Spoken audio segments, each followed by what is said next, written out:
कुछ कमरे ऐसे होते हैं जहाँ जाने के बाद इंसान कभी पहले जैसा नहीं रहता, और कुछ कमरे ऐसे होते हैं जहाँ से लोग वापस ही नहीं आते।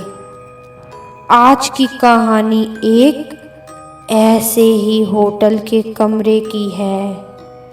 Room number 1408। जहाँ जो भी गया उसने मौत से भी डरावनी चीज देखी।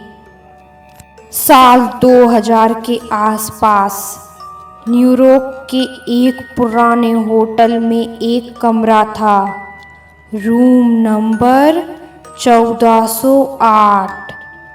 ये कमरा बाकी कमरे जैसा नहीं था। यहाँ कोई खून खराबा नहीं हुआ था, कोई मर्डर केस नहीं था, लेकिन फिर भी इस कमरे का दरवाज़ा हमेशा बंद रखा जाता था, क्योंकि जो भी इस कमरे में रुका वो या तो पागल हो गया या कभी जिंदा बाहर नहीं निकला। एक दिन एक लेखक जिसका नाम माइक एंसलिन था, वो हंटर जगहों पर किताबें लिखता था, लेकिन उसे इन सब चीज़ों पर बिल्कुल भी भरोसा नहीं था। उसे लगता था कि भूत प्रेत जैसी कोई चीज़ नहीं होती। जब उसे रूम नंबर 1408 के बारे में पता चला तो उसने सोचा कि ये एक और फेक कहानी है जिसे वो दुनिया के सामने एक्सपोज करेगा। वो होटल पहुंचा और सीधा रूम नंबर 1408 की चाबी मांगी।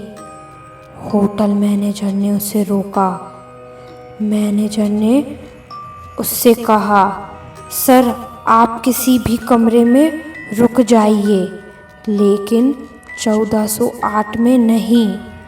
माइक हंस पड़ा और बोला कि आप लोग बस डर फैलाते हैं ताकि होटल की पब्लिसिटी बढ़े।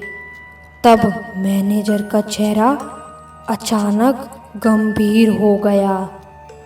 उसने कहा, सर अब तक 50 से ज़्यादा लोग इस कमरे में मर चुके हैं। लेकिन माइक नहीं माना। आखिरकार उसे चाबी मिल गई और वो रूम नंबर 1408 के दरवाजे के सामने खड़ा था। उसने दरवाज़ा खोला। अंदर सब कुछ बिल्कुल नॉर्मल था। एक बेड, एक टीवी, एक खिड़की, कुछ भी डरावना नहीं। माइक मुस्कुराया और बोला, बस इतना ही? लेकिन असली खेल अभी शुरू हुआ था। कुछ मिनट बाद कमरे का एसी अपने आप चालू हो गया और अचानक ठंड बढ़ने लगी। टीवी अपने आप ऑन हुई और एक आवाज़ आई, welcome to room number 1408। Mike चौंक गया।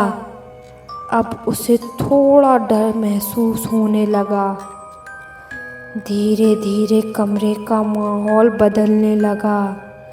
दीवारों पर अजीब निशान दिखने लगे। फोन अपने आप बजने लगा। खिड़की के बाहर किसी की शैडो दिखने लगी। माइक ने दरवाज़ा खोलकर बाहर जाने की कोशिश की, लेकिन दरवाज़ा नहीं खुला। अब कमरा उसके दिमाग से खेलने लगा। उसे अपनी बेटी दिखाई दी, जो असल में मर चुकी थी।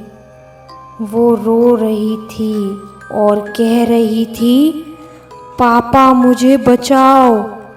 माइक पूरी तरह टूट गया। उसे समझ नहीं आ रहा था कि ये सब सच है या उसका दिमाग उसके साथ खेल रहा है। अचानक कमरे में आग लग गई। चारों तरफ आग ही आग। माइक को लगा कि अब उसकी मौत तय है। उसने बचने की पूरी कोशिश की, लेकिन कोई रास्ता नहीं था। और तभी सब कुछ अचानक शांत हो गया। आग गायब, आवाजें गायब, और माइक फिर उसी कमरे में खड़ा था, जैसे कुछ हुआ ही नहीं। अगले दिन जब होटल स्टाफ ने रूम नंबर 1408 का दरवाजा खोला तो कमरा खाली था। माइक कहीं नहीं था, जैसे वो कभी यहाँ आया ही नहीं। लेकिन टेबल पर एक रिकॉर्डर पड़ा था, जिसमें एक आवाज रिकॉर्ड थी। ये कमरा जिंदा है। कुछ जगह सिर्फ जगह नहीं होती, वो एक जाल होता है। और रूम नंबर 1408 उसमें से एक है।